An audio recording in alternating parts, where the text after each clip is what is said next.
Oi, gente, tudo bem?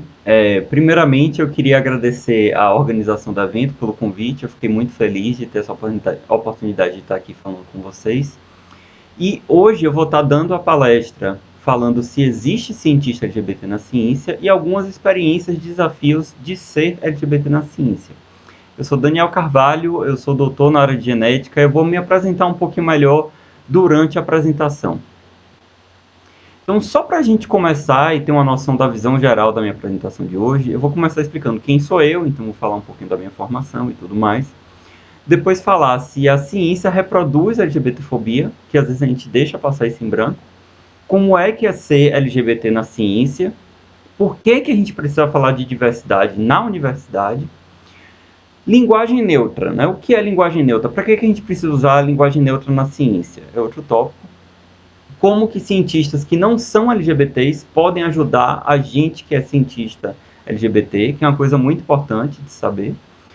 Aí eu vou deixar a sugestão de alguns conteúdos de cientistas LGBTs para vocês conhecerem, seguirem, e termino com as minhas considerações finais. Então, bora começar aqui a palestra. Primeiramente, quem sou eu? Eu sou geneticista e bioinformata, né? Eu fiz minha graduação em Ciências Biológicas na Universidade Católica de Salvador, mestrado na Universidade Federal da Bahia e o doutorado na Universidade de Nebraska-Lincoln, nos Estados Unidos. Fiz doutorado pleno lá e tudo isso na área de genética. E atualmente eu sou pós-doc do Programa Interunidade de Pós-Graduação em Bioinformática da UFMG. Tá, o que mais que eu faço, né? Além disso, além dos meus afazeres, digamos assim, científicos no sentido de formais, não é científicos entre aspas, mas formais, eu também sou divulgador científico no Instagram e no YouTube, no canal Ciência Fora do Armário. E além de tudo isso, eu sou um cientista cisgênero e bissexual. Oxente, Daniel, e precisa dizer logo no início que você é bissexual? Pois então, gente, precisar não precisa, não precisava. Até porque, se a gente para pensar, nenhum cientista heterossexual precisa se declarar heterossexual, né? Então a gente tem que botar na nossa mente que essa questão de sair do armário é uma imposição da sociedade em cima da gente que é LGBT, tá? A gente não tem essa obrigação. Mas por que então que eu falo disso? Eu te faço uma pergunta. Quantos cientistas abertamente LGBTs você conhece? Porque isso é uma grande questão. A gente não conhece muitas pessoas. E quando conhece, são em nichos específicos, em locais específicos, universidades, departamentos. Então, como eu falei, não é nossa obrigação de sair do armário, mas eu, tendo o privilégio que tenho de trabalhar num lugar que é seguro para mim, um laboratório que sabe que eu sou LGBT, que me aceita e me trata bem, eu gosto de usar essa voz justamente para mostrar para outros cientistas que são LGBTs que essas pessoas também podem estar nesses lugares. Isso é muito importante. Então vamos lá para o segundo tópico, né? Se a ciência reproduz a LGBTfobia. E vamos começar que as pessoas LGBTs, elas são patologizadas, né? O que quer dizer? As sexualidades e identidades LGBTs, elas são transformadas em patologias e vistas como patologias pela sociedade até hoje, infelizmente. Por exemplo, por muito tempo se usou a palavra homossexualismo, com esse sufixo ismo, sendo que, muito provavelmente vocês sabem bem que esse sufixo remete à patologia. Inclusive, a homossexualidade, ela tinha um CID próprio, e ela se enquadrava como desvios e transtornos sexuais, ou seja, você não ser heterossexual, ou melhor falando, você ser homossexual, era digno de doença, de pensar que você tinha um transtorno, porque não é normal você não ser heterossexual. Era assim que a sociedade via pessoas homossexuais. Só em 17 de maio de 1990, isso foi 30 anos atrás, gente. Parece muito tempo, mas não é. A OMS retirou a homossexualidade do Cadastro Internacional de Doenças. Ou seja, a homossexualidade deixou de ser vista como patologia para ser encarada como apenas outra sexualidade, o que de fato é. Só que a gente continua tendo problemas, né? Por exemplo, a transexualidade ela também era vista como uma patologia e se enquadrava na categoria de transtornos mentais. Também tinha CID, né, como eu falei, era visto como transtorno mental. Só em 2018 foi que a OMS divulgou a saída da transexualidade da lista de doenças, sendo oficializada em 2019. E tem um grande porém aí. A OMS diz que todos os países no mundo têm até 2021 para poder se adequar a essa nova regra. Ou seja, a gente está em um período de transição que ainda pode ter gente que considera a transexualidade como uma patologia, sendo que não é. O que é que a transexualidade é? Ela está muito relacionada com a questão do gênero que a gente é imposto desde criança, desde sempre, desde bebê, baseado no nosso sexo biológico. Então, se você cresce e você não se identifica com aquele gênero ao qual você foi imposto, imposta ou imposte, você é vista como uma pessoa doente, sendo que você não é. Você simplesmente não se vê naquele gênero. Veja bem, não necessariamente as pessoas trans, elas têm problemas com o corpo delas. Elas podem ter, mas isso não é via de regra. E aqui, gente, vou deixar claro o meu local de fala enquanto homem cisgênero. Então, por isso que eu não vou entrar tão a fundo nessas discussões, mas eu já vou deixar o pensamento aqui para vocês irem se informar melhor. Aí agora outra coisa importante é o quê? É que existe também a LGBTfobia em artigos científicos, que muitas vezes eu sei que deve passar batido por muita gente. Inclusive, tanto passa batido que passa por um processo de revisão por pares e esses artigos são publicados, né? Então são artigos que tentam encontrar explicações biológicas ou genéticas para questões LGBTs e acabam sendo LGBTfóbicos. Como assim? No sentido de que eles assumem que pessoas cisgênero e heterossexuais, são vistas como um grupo controle, ou seja, normais, e as pessoas LGBTs são vistas como um grupo de estudo, anormais. Aí precisa entender melhor elas. Então, isso coloca a gente LGBT em um local de pessoas diferentes. Então, cria uma separação e uma diferença de nível. É como se a gente tivesse pessoas heterossexuais aqui em cima e as LGBTs aqui embaixo. Por quê? Porque esse grupo aqui de pessoas heterossexuais não precisa ser estudado, mas esse grupo aqui de pessoas LGBTs precisa. E por que as pessoas heterossexuais não precisam ser estudadas? Porque a sociedade vê isso como normal e a gente acaba negligenciando isso. Então, a forma como a pergunta de pesquisa ela é pensada acaba sim ajudando a promover LGBTfobia, né? Então, alguns exemplos aqui para a gente conversar sobre.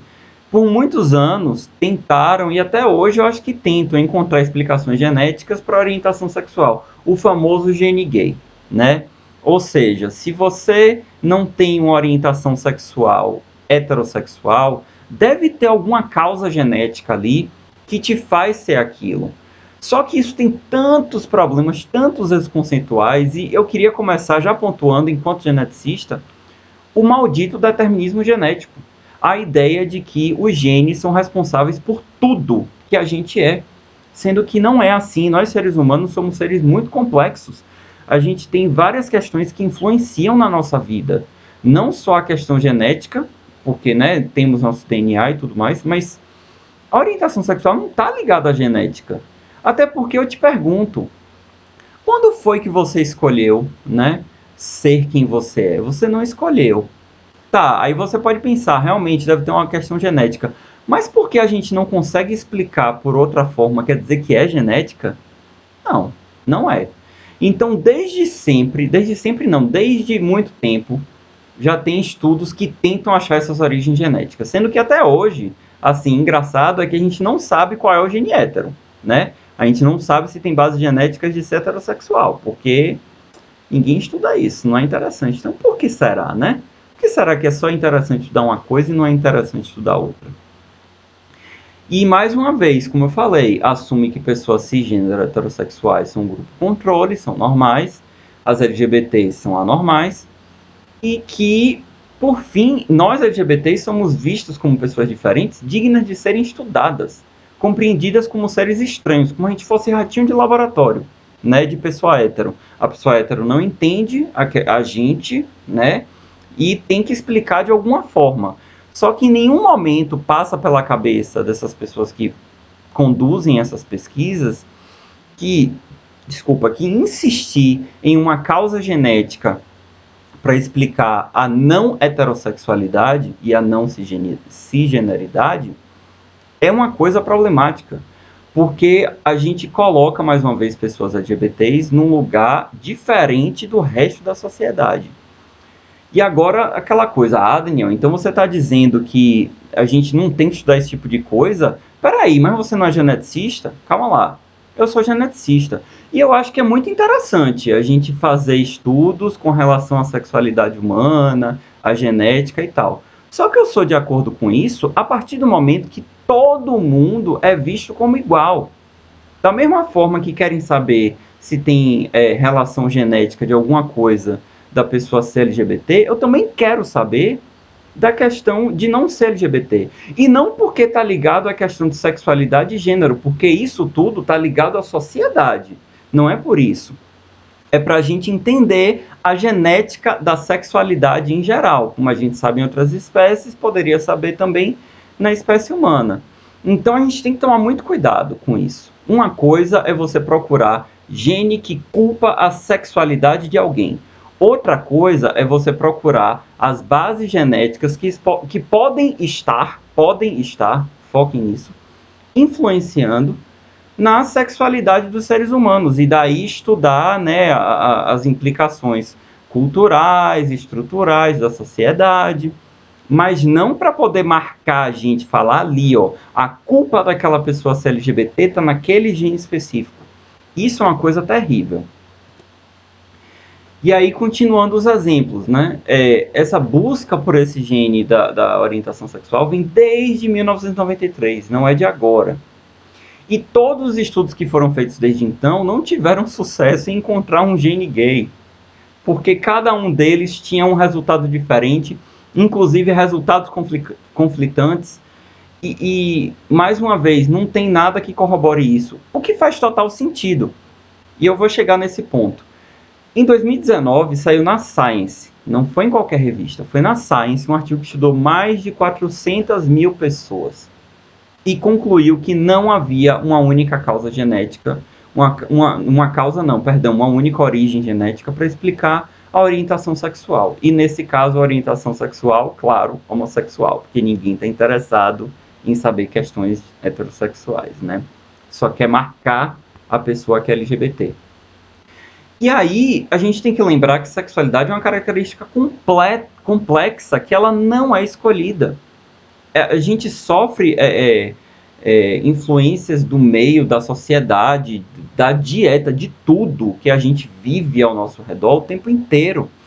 Então, a gente tentar marcar a sexualidade como uma coisa simples é muito problemático, porque, mais uma vez, na tentativa de mostrar a pessoa não escolhe ser quem é, você está tentando mostrar que tem alguma coisa errada e diferente com ela, que aí você vai tratar ela como doente. E isso acaba caindo muito na questão do homossexualismo, né, como era chamado, como patologia.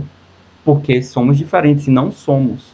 Somos pessoas que têm orientações sexuais diversas, e isso está aí no reino animal, não está só na espécie humana. E a homossexualidade, ela é uma coisa importante, né? No caso, a diversidade, eu quero dizer, ela é uma coisa muito importante. A gente precisa de diversidade. Então vamos lá. Agora que a gente já ouviu tudo isso, como é que é ser LGBT na ciência? Eu comecei aqui com uma frase que é muito dita, muito ouvida dentro da ciência, que é a seguinte: o que importa é a qualidade da ciência feita, não importa quem você é. E essa frase ela é muito dita por pessoas que alegam que não há LGBTfobia dentro do meio acadêmico, não tem discriminação, não tem nada. Só que a gente que é LGBT, a gente ouve sim piada infeliz de colegas, ou sofre com LGBTfobia. E outra, se a qualidade da ciência que importa, por que a gente não vê mais cientistas LGBTs em posição de destaque? Será que é porque a gente não é competente o suficiente para estar nessas posições? É isso que vocês querem dizer, né? Quando vocês pensam dessa forma? Claro que não. E a qualidade da ciência ela não é suficiente. Sabe por quê? Porque quando existe o medo de ser quem é, você não produz como o resto dos seus colegas. E só um exemplo aqui, eu trago esse mapa que tem países que têm políticas que protegem pessoas LGBTs e que não protegem, que criminalizam, na verdade. E aí, dentro dessa referência aqui, mostra que ser LGBT é considerado um crime em 70 países, podendo ainda ser punido com pena de morte. Então, será mesmo que é só a ciência que importa, nada mais importa? E aí, outro detalhe, em 31 estados dos Estados Unidos, legalmente, é permitido discriminar pessoas por serem LGBT. Agora você me diga, isso não vai afetar o meu trabalho? Isso não vai afetar a minha produtividade? É claro que vai. Isso significa que a gente é incompetente? De forma alguma. Significa que a gente tem uma camada a mais de preocupação para poder simplesmente fazer o nosso trabalho. Então, não adianta dizer que só importa a qualidade da ciência. Não. Se a gente não tiver um ambiente seguro, a gente não vai poder estar ali, a gente não vai poder existir ali, a gente não vai poder trabalhar. E isso é muito problemático. Então, alguns números, né, sobre ser LGBT na ciência, que foi uma pesquisa que eu fiz na minha própria página. Veja bem, essa pesquisa não é uma pesquisa super científica, onde teve uma metodologia clara. Foram só perguntas que eu lancei e eu pedi para as pessoas responderem, e aí eu anotei esses números. Então vamos lá. Eu fiz a primeira pergunta: você é cientista abertamente LGBT? Das 45 pessoas que responderam, 62% diz que sim, mas 38% diz que não. 38% é uma margem muito alta. A gente pode ter um N baixo aqui, mas vamos supor que a gente pode expandir isso. É uma porcentagem altíssima, né? E aí depois a próxima pergunta: você se sente segura na universidade, no departamento que você trabalha, sendo LGBT? E 34% das pessoas que responderam disseram que não. Agora você me diga, a gente pode ignorar esses 34% que não se sentem seguras? Por que essas pessoas não se sentem seguras? Né? A gente precisa pensar nisso. Não dá para simplesmente ignorar esses números. E aí, vamos para outra pergunta que eu fiz. A universidade, o departamento que você trabalha, promove a diversidade de alguma forma? Por exemplo, com palestra, com curso, no próprio regimento interno, enfim, questões de regra de convivência. E 70% das pessoas responderam que não. Aí agora você me diga, a maioria dessas pessoas, elas dizem que não tem essas políticas, né, de diversidade dentro da universidade. E aí agora a gente tem uma porcentagem também alta de pessoas que não se sentem seguras, que não são abertamente LGBTs. E a gente começa a pensar, será que isso está certo? Né? Será que não vale a pena a gente ter uma mudança, por exemplo, no nosso regimento interno, ou uma lista de regras do nosso laboratório que aponte que pessoas de diversidade, não só de gênero e sexual, mas, enfim, étnicas, raciais, todo tipo de diversidade. Porque, olha só, quando a gente não tem esse tipo de política, a gente assume que a gente não está segura nesse lugar, né, nesse trabalho. Então a gente precisa ter essas coisas claras, justamente para a gente ter um respaldo. Porque se a gente sofre uma LGBTfobia, por exemplo, seja dentro do laboratório, na universidade, no departamento, o que for, a gente tem um respaldo. E no momento a gente não tem respaldo nenhum. Claro, a gente tem leis no país que, para nossa sorte aqui no Brasil, a LGBTfobia foi equiparada a crime de racismo, então a gente tem como criminalizar a LGBTfobia, a pessoa, né, cumprir pena por ser LGBTfóbica. Só que isso por si só não é suficiente para ajudar o meio acadêmico científico a ser mais receptivo. E a última pergunta que eu fiz foi: a pessoa que te orienta, ela sabe que você é LGBT? E mais uma vez uma porcentagem bem alta diz que não. Só que vamos pensar numa coisa importante, vamos lembrar lá do início da palestra.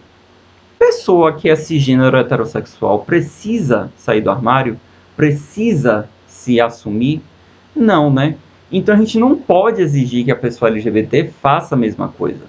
Só que essa pergunta aí tem uma questão complexa, que é o fato de não precisar, né, se assumir, com o fato de ter medo de se assumir. E se a gente junta esses dados com as outras perguntas, eu me arrisco a dizer que tem pessoas aí que têm medo de se assumir.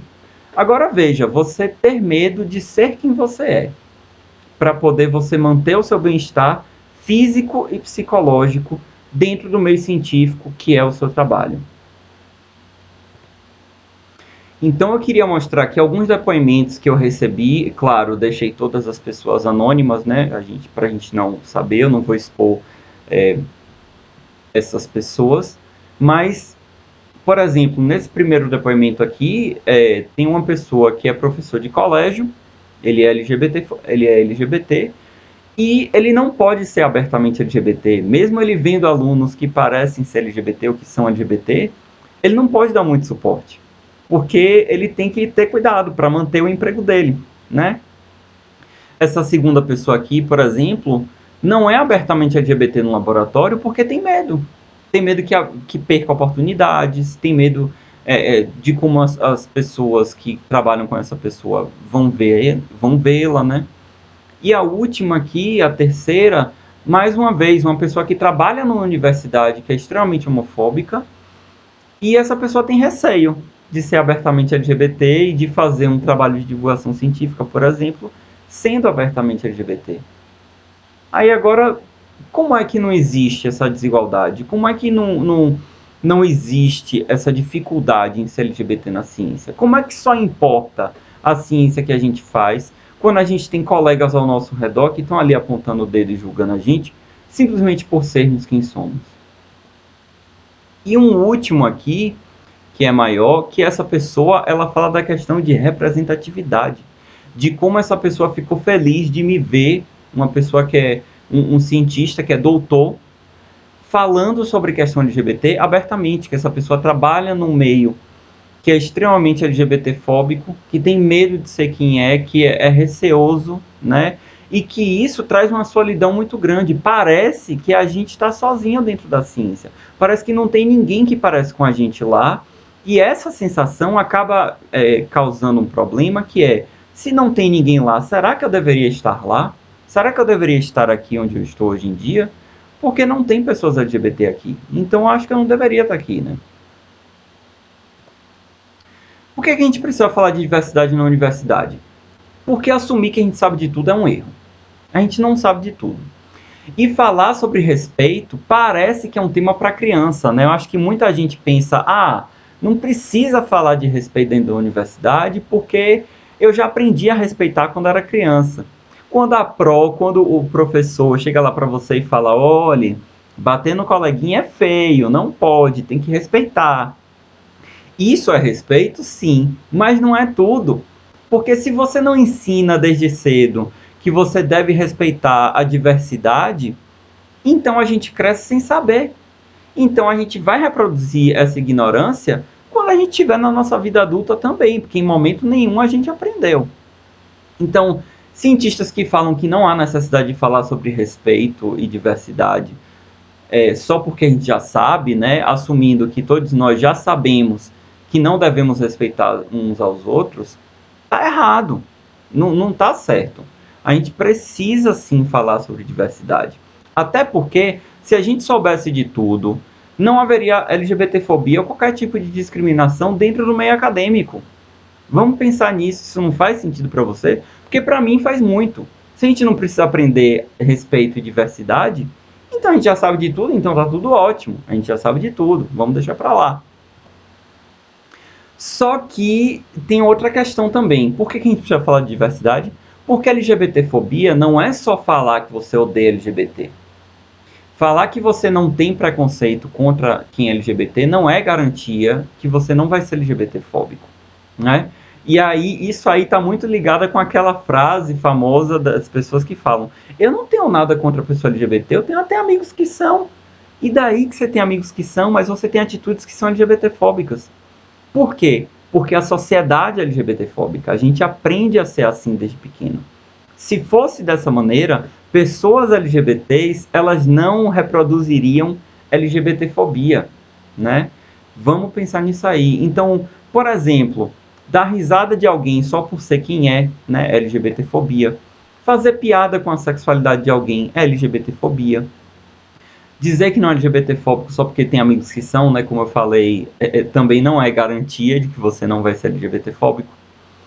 E falar que pessoas LGBTs são doentes, vão pro inferno, que não deveriam existir, que vai influenciar crianças a serem LGBTs, tudo LGBTfobia.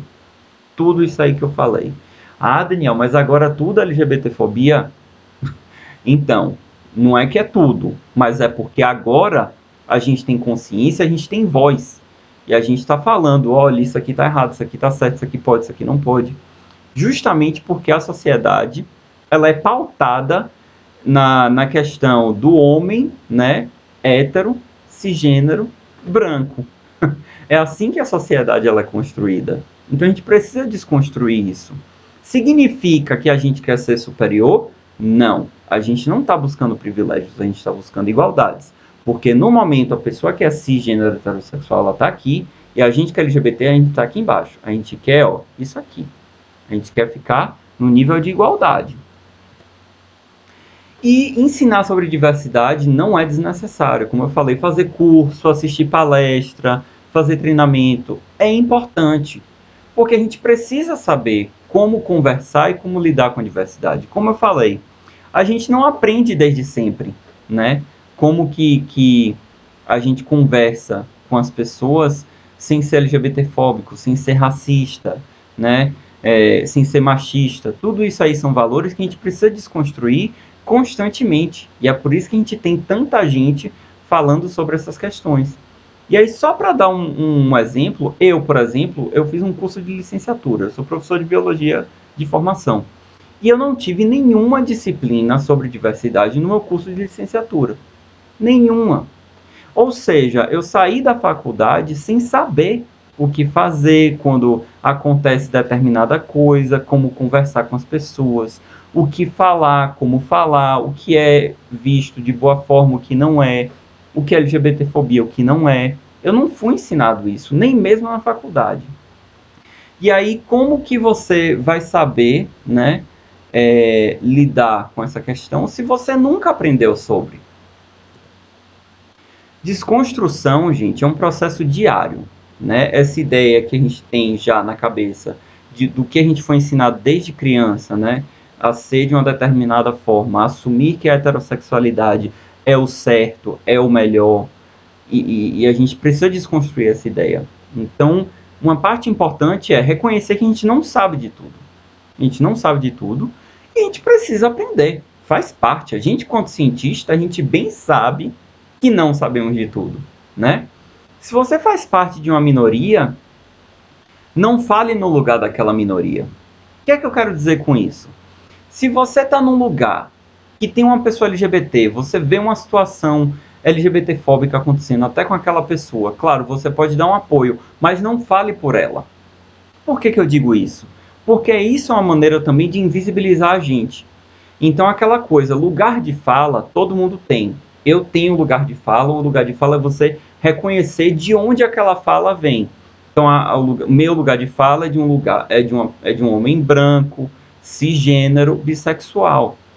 Significa que eu vou saber o que é ser uma pessoa gay ou uma pessoa transexual, uma pessoa trans dentro da ciência? Não, eu não vou saber. O que é ser uma pessoa negra, por exemplo, também não sei. Mas significa que eu não devo falar sobre isso? Não. Quando eu estou numa roda lá de cientistas e alguém faz um comentário racista ou LGBTfóbico, se eu enxergo isso e não tem ninguém daquela minoria ali para poder contestar, é minha obrigação falar alguma coisa. Eu preciso expor. Eu preciso falar, ó, isso aí tá errado. Ó, não se fala isso porque isso é LGBTfobia ou isso é racismo. E não precisa ser grosseira, gente. Não precisa ser uma pessoa grosseira.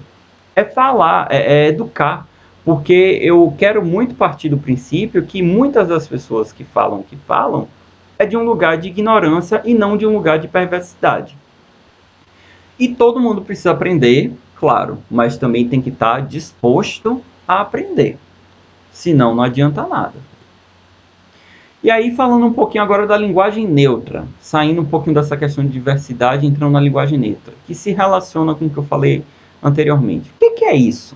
Né? Para que é linguagem neutra? A linguagem neutra, ela simplesmente não assume um gênero, e isso ajuda a gente a lutar contra o sexismo da língua portuguesa e a inclusão de pessoas não binárias. Na verdade, não só da língua portuguesa, mas da língua em geral, né? Línguas que têm gênero, digamos assim. No português, geralmente a gente atribui o gênero masculino quando a gente não sabe o gênero ou quando a gente quer falar de pessoas em geral, quando a gente quer generalizar. Então a gente fala os professores, os estudantes, os alunos. Só que isso aí é sempre no masculino, né? E aí, mais uma vez, né? Professores, advogados, garçons, só que tem um porém nisso tudo. Tem palavras que são automaticamente atribuídas às mulheres, por exemplo. Né? Tem certas profissões que são assumidas como femininas no geral. Então a gente fala enfermeira, secretária. E aí eu te pergunto, e a médica? E a engenheira? E a pesquisadora?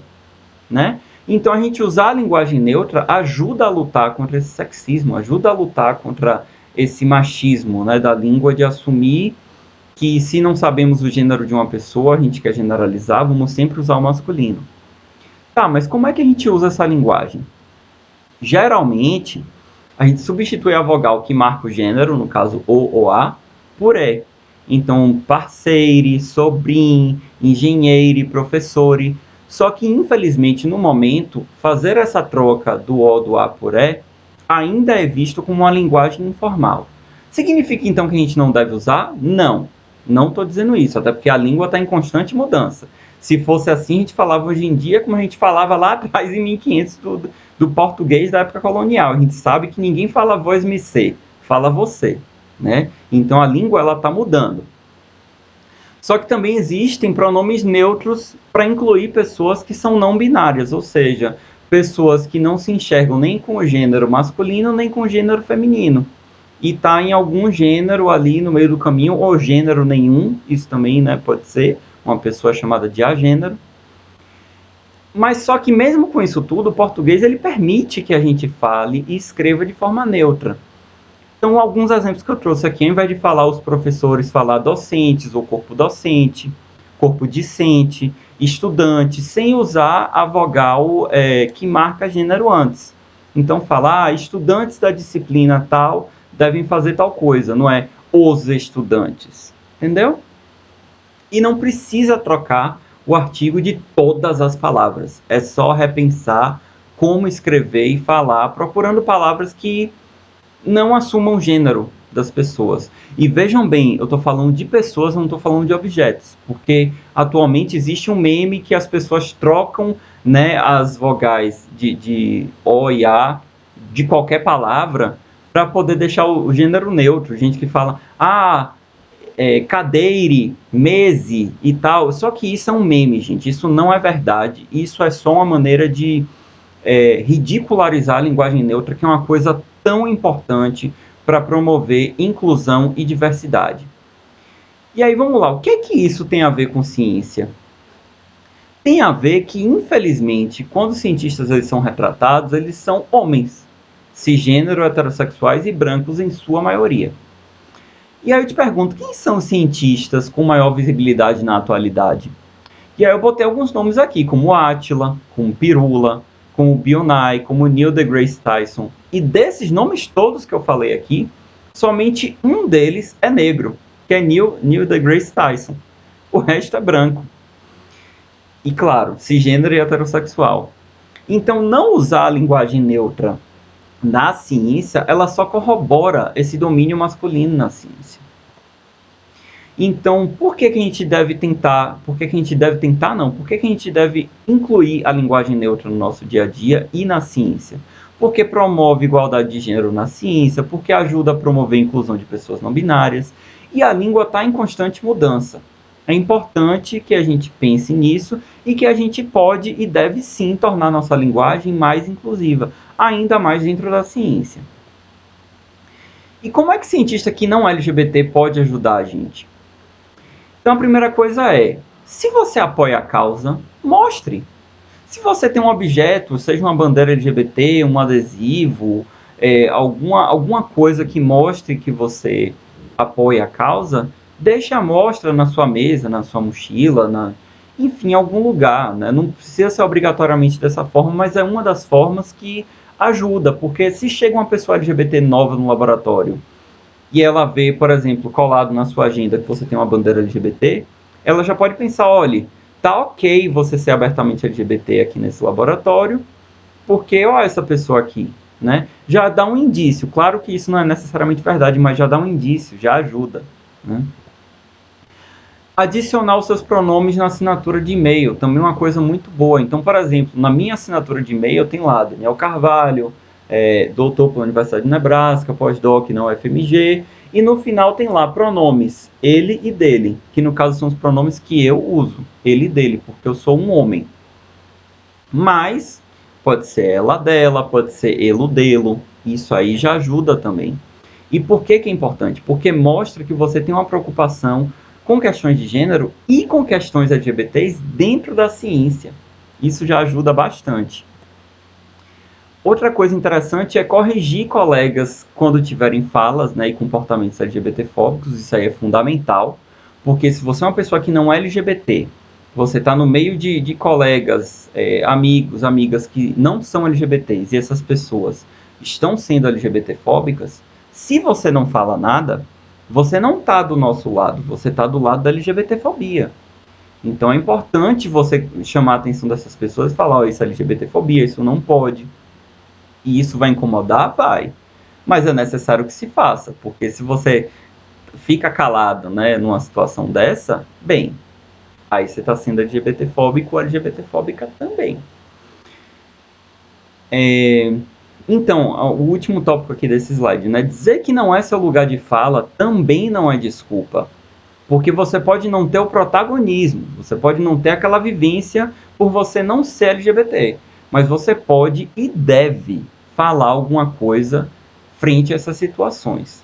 Porque aí você, claro, é importante você reconhecer o seu lugar de fala e de privilégio, seja lá qual for, mas isso não impede que você aponte a LGBTfobia da pessoa. Você jamais vai saber o que é ser LGBT na ciência, mas se alguém fala, fulano ali acho que é viadinho, você não vai corrigir essa pessoa e falar, e daí? Que diferença isso faz? Isso é LGBTfobia, isso é homofobia. Não faz diferença a sexualidade daquela pessoa. Outra coisa muito importante que muita gente que não é LGBT acaba fazendo é usar pessoas LGBTs como fonte de informação. E isso também não é legal, porque coloca uma obrigação na gente que é LGBT de ser detentor daquele conhecimento e de estar sempre disposto a responder suas perguntas e suas dúvidas. A gente não é enciclopédia, a gente não é Google.